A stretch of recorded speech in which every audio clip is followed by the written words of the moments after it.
Дорогие друзья, мне хотелось бы выразить искренние соболезнования семьям и родственникам погибших 22 марта в этом ужасном теракте, произошедшем в Крокус-Сити и в Москве. Хотелось бы сказать пару слов на своем родном языке своим соотечественникам относительно происходящей ситуации. Ҳамватанони азиз, аз шумо эҳтиромона хоҳиш мекунем ки бисёртар паника набардорен. Яъне вай садову ғавғое ки дар дохили интернет шумо тамошо мекунед ҳамарӯза, яъне шуморо ба ваҳм мебиёра. Ташвиш нашен шумо. Нафарое ки чиптаи ҳавопаймо дорен, нафарое ки чиптаи автобус дорен ва дар ҳақиқат нафарое ки шумо официально кор мекунед дар Федератсияи Россия, тафтишо рафтестай ҳуҷҷатҳои шуморо проверка мекунанд ва мисли ҳамавақта нелегал бошен шуморо метавонанд ки видварени кунанд, депортатсия кунанд. Вақте ки шумо участники ана ҳамин ситуатсияе ки дар Крокус-Сити яъне ба сар зад участник набошен ва дар ягон корҳои ғайриқонунӣ ҳамшарик набошен, нотарсида яъне бироин кор кунед, ҳуҷҷатотон қонунӣ боша, беташвиш. Яъне шумо нишон метиҳед ва шуморо проверка мекунанд ба база, яъне ҳуҷҷатои шумо қонунӣ боша, шуморо ҷавоб метиҳанд. Ва нафарое ки ҳуҷҷатотон яъне регистратсиётон дар база нест ё ки ҳуҷҷат яъне патент кардагӣ нестед, налог намеспоред, шуморо метавонанд видварени кунанд ё ки депортатсия кунанд. ва нафарое ки шумо чиптаи автобус чихеле ки медонед айни ҳол бениҳоят арзон шудагай. Худи имрӯз рейси автобус буд аз автовокзали Котелники ба хатсайри Хуҷанд через пересадка Душанбе ва бачаҳо гап заданд ки бениҳоят раҳда проверкаҳо рафтестай. Ба ҳамин хотир бародари азиз пешакӣ ман шуморо мерасонам ки хубтараш нафарое ки ҳуҷҷатотон дуруст нест, чиптаи ҳавопаймо харидорӣ кунед ва бортон зиёд боша метавонед оварда ба автобус равон кунед. ва нафарое ки дар ҳақиқат қонунӣ яъне кору фаъолият мекардем ва мехоҳем ба ватан сафар кунем, озод метавонед чиптаи ҳавопайморо харидорӣ кунед ва чиптаи автобусам. Аз шумо эҳтиромона хоҳиш мекунам ҳамон нафарое ки ҳуҷҷат надорен, айни ҳол мо ба ҳуҷҷатҳои шумо ҷавоб наметиҳем. Пешакӣ огоҳ бошед, яъне ки вазъияти худтон дидестен ки чӣ хелай на ба сум, на бесум, яъне мо ба ҳуҷҷатҳои шумо яъне ҷавоб дода наметавонем. Агар шумо қонунӣ дар Федератсияи Россия қарор надошта бошед, то вақте ки шумо сафар мекунед ба автобус, постуда проверкаҳо мешавад ва мо ҷавобгарӣ намегирем, яъне агар ҳуҷҷатҳои шумо қонунӣ набоша. Ва нафарое ки чиптаи ҳавопаймо дорен, самолётҳо бениҳоят зиёд гуфтанд ки рейсо админӣ чидага, рейсо админӣ чидагӣ нест, моро хабар додагӣ нестанд ва озод шумо метавонед ки сафар кунед ва ҳамарӯза рейсо ба вақти соаташ паридестанд. Ба гапи хабари интернет бисёр рӯафтода нашен ва дилшикаста нашен. Бениҳоят зиёд занг мезананд, зангҳои телефонӣ ҳастае ки раҳда проверкаҳо ҳастай, бале редо ҳастай, проверкаҳо ҳастай, блокпостҳо ҳастай. Но вақте ки шумо дар ҳақиқат ягон корда участник будагӣ нестен, ягон нарушенӣ кардагӣ нестен, шуморо мебаранд отпечатка палец мегиранд, сураттон мегиранд, ҳичи гап не, ҷони шуморо намегиранд. Шумо озод нишон метиҳед ҳуҷҷатотонро ва гап мезанед ки мо дар ягон кори ғайриқонунӣ иштирок кардагӣ нестем, иштирок намекунем. ва ҷоҳое ки бениҳоят зиёд одам ҷамъ мешавад, илтимос хоҳиш мекунем ки талпа нагарден.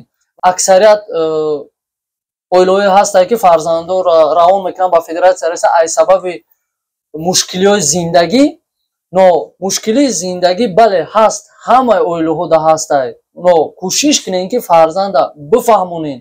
Мардуми мо вақте ки ба давлати дигар миллат сафар мекунад, фикр мекунад ки дар хонаи худаш зиндагӣ кардестай. Ба ҳамин хотир ҳичи хатоай фарҳанги ҳамун давлате ки шумо сафар мекунед, пеш аз оне ки шумо сафар мекунед биомӯзед. Чӣ қонунҳо ҳастай бихонед, ва қонуншиканӣ накунен, яъне қонуни ҳамун давлатро риоя кунен, то ки ба мушкилиҳо, яъне шумо яъне ба сартон мушкилӣ набиёяд бардоро. Ва ай калоно эҳтиромона хоҳиш мекунем ки ҳамун нафарое ки дар Федератсияи Россия қарор дорем ва солҳои тӯлонии зиндагӣ умри худтонро ба сар мебарем, хурдо яъне ҷавонои ҳозирае ки айни ҳол мебиёянд ва шумо мебинед ки бефарҳанганд ва дар ҳақиқат тарбияву интизоми хуб ки надоранд, рафтору кирдоршона ки мебинед, шумо ба ваҳм мебиёянд, яъне ай сабаби миллата паст назадан, ай сабаби қадри қимати тоҷика паст назадан, эҳтиромона хоҳиш мекунем ки бифаҳмонен ҳамин ҷавонҳоро, гап занем ки яъне ба ҳамун роҳҳо нараванд, яъне худшонро яъне ранги инсон рафтор нишон бидиҳанд ки то ки мо мардуми тоҷик яъне номи тоҷика пас назанем, номи миллатмона пас назанем, номи давлатмона пас назанем, яъне каме ҳам ки боша, яъне қадри обу рӯи худмона дар замин нарезонем. Боз ҳам эҳтиромона хоҳиш мекунем ай падару модаро, вақте ки фарзандотонро ба хориҷи кишвар равон мекунед, тарбияи хуб кунед, бифаҳмонед, касб бомӯзем, баравон кунед, то ки азоб накашанд, ба мушкилот дучор нашаванд ва дар анаби хеле ҳолатҳо яъне иштирок накунанд, хо ба пул боша, хо бепул боша. Хулос, бародарои азиз, нафарое ки мехоҳем ба автобус сафар кунем, рада блокпостҳо ҳастай, яъне тафтиши ҳуҷҷатҳо мешава. Ва нафарое ки шумо ба ҳавопаймо яъне мехоҳем парвоз кунед, парвозҳо қатъ шидагӣ нестай, шумо озод метавонед харидории чипта кунед ва сафар кунед ба ватан. Ва нафарое ки ҳуҷҷат надоранд, хубтараш ки возвращение народи нагирен, ақаллан ҳадди ақал ки боша 5% ҳам ҳуқуқи гапзанӣ пайдо кунед, то ки гап занед ки шумо ба ватани худтон яъне сафар доред. Ва нафарое ки шумо мехоҳед бори худтонро равон кунед, метавонед занг занед, бори худтонро вақте ки вазбина бисёриҳо аз сабаби яъне бори вазбин будан ба автобус сафар мекунанд, шумо метавонед бори худтонро равон кунед ва дасти холӣ билети самолёт харидорӣ кунед ва ба самолёт сафар кунед ба ватан. Як нафарро мебинед, як додара, як бисёри ҷавонҳо аксарият омадагианд, мебинед кори хато кардестай, ба хотири миллата пас назадан, ба хотири номи тоҷика пас назадан, ба хотире ки фарҳангу тарбияи худмонро дар сатҳи олӣ нишон диҳем, ҳатман кӯшиш кунед ҳамун бародарро аз роҳи бад бигардонед. ҳатман ҳамун бародарро бифаҳмонед ки яъне ҳамин хатогиро накунад. Дидестем ки ҳамин як коре ки кардестае ки қадри қимати миллата мерасонад, қадри қимати номи тоҷика пас мезана. айнан ай ҳамун корро бигардонен ҷавонҳоро. Шахсое ҳастанд ки яъне хатми донишгоҳ кардагианд ва аз сабаби пас будани сатҳи зиндагӣ омадагианд дар Федератсияи Россия кору фаъолият мекунанд, беҳтарин яъне шакли инсонӣ доранд, беҳтарин тарбияҳоро яъне гирифтагианд аз донишгоҳи Тоҷикистон.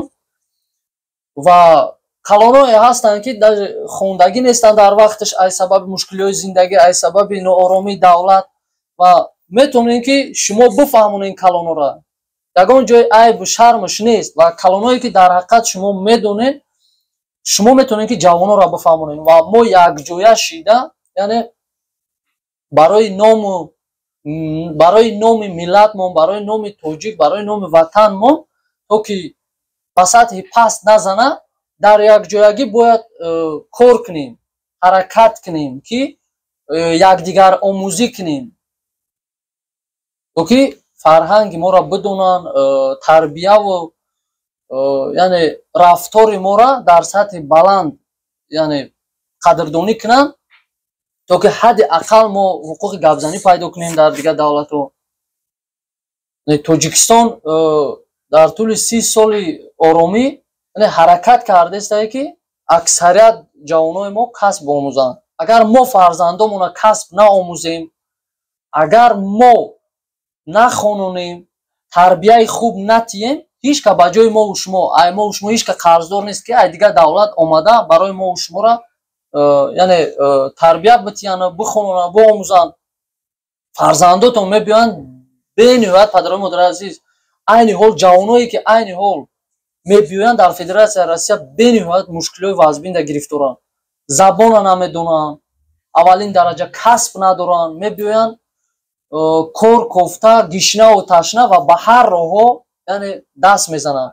ба ҳамин хотир дар ҷои аввал пеш аз оне ки шумо ба хориҷа равон мекунед, забон омӯзии 3 моҳа ҳаста, донишгоҳ наметавонед дохил карда 3 моҳ курс бихононед, то ки забона ёд бигирад, культураи ҳамун давлата ёд бигирад, ақаллан ҳадди ақал як касб барои худша дошта бошад, ки то ки вақте ки сафар мекунад, то ки бидонад ки касбш чия ва чӣ кор бояд пайдо кунад барои худша.